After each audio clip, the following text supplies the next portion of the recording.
Okay, welcome to Project 5, which will be a complete upper denture against this natural lower dentition for our first project for DENT 26. The first thing I'd like to do is go over some of the anatomy as a review, and I've marked them out here in red. We've got our incisive pillar, our rugae, median suture line, palatine fovea, which are just faint, a little bit back here. Some clefts in front of these two tuberosities, two buccal frenums in the first quadrant, labial frenum, and one buccal frenum in the second quadrant. Now, this, unlike some of those contrived models of Project 4 for the occlusion rims, this occlusion rim is on this final impression. But this one is a little bit different than the contrived ones. What I'm getting at is because there is, a height of contour. If I just mark it below this blue line here, there is an undercut. And that undercut is the, I'm going to engage that with the final prosthetic, but I don't want to engage it for the occlusion rim unless I block it out. Or even better, we'll probably engage it with wax to be a little bit more comfortable for the patient, a little bit more stabilized for the occlusion rim, engaging undercuts rather than blocking them out.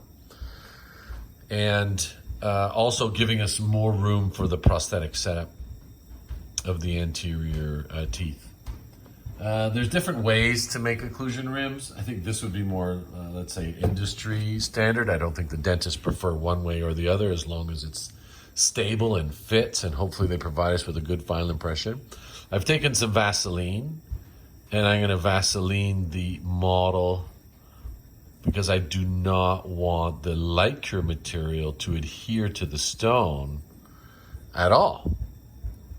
This is acting as a separator or separator barrier between the light cure and the stone. Now I have an option here of putting in the post-dam prior to the occlusion rim, or I can put the post-dam in my model after the bite registration, even after the wax try-in. But I should mark at least a posterior border where I believe the junction of the hard and soft palate are just anterior to the palatine fovea. And you can see I've marked it faintly in blue. I don't want to step on these hemular notch or these muscle attachments at the back here. And then I'm going to mark my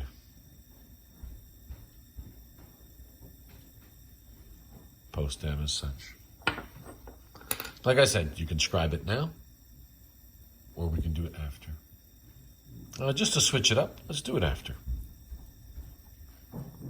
But you are responsible to have that in there prior to injecting any plastic. So with this base plate, I don't want to engage anywhere near these undercut areas. So I'm going to make an abbreviated, let's say an abbreviated sized base plate.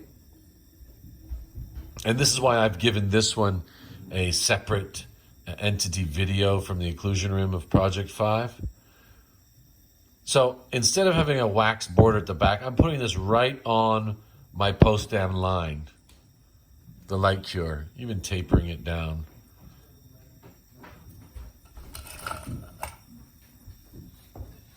And then I'm going to take a surgical knife or a sharp instrument, and I'm going to reduce the light cure base plate short of any of the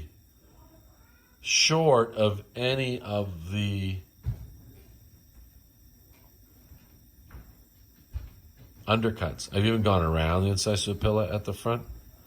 I'm going to make one gross cut at the beginning. And as you can see, this is a lot different. There's no hard and fast rules, except, I wouldn't want to make this whole occlusion rim out of wax. That wouldn't be stable to go through the bite registrations of establishing plane of occlusion, vertical dimension, midline, protrusive bite, FACEPO record, and CR record at the end. But I need to have this stabilized. And since I marked out the incisive pillar, I'm going to do it in wax. Sometimes this incisive pillar gets under compression in the impression. That kind of rhymes. It gets under function. Yes, gets under function.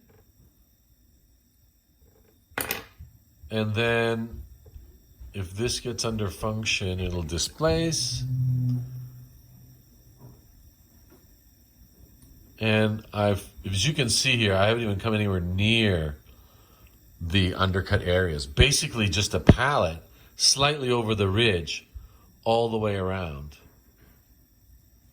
So if we can make an occlusion rim base plate around this size for project 5, and then what we're going to do is we're going to flow wax here all into the external borders here. I'm not going to put any at the back because I don't want to run the risk of any wax flaking off this sharp edge at the back and then the patient aspirating it. So this is going to be solid at the back, exactly finished on my blue line, whether I trim it after, whether I've cut my post stem, doesn't matter. And then you can see that doesn't take much time at all. So this base plate should be done within 5 minutes. Okay, thank you.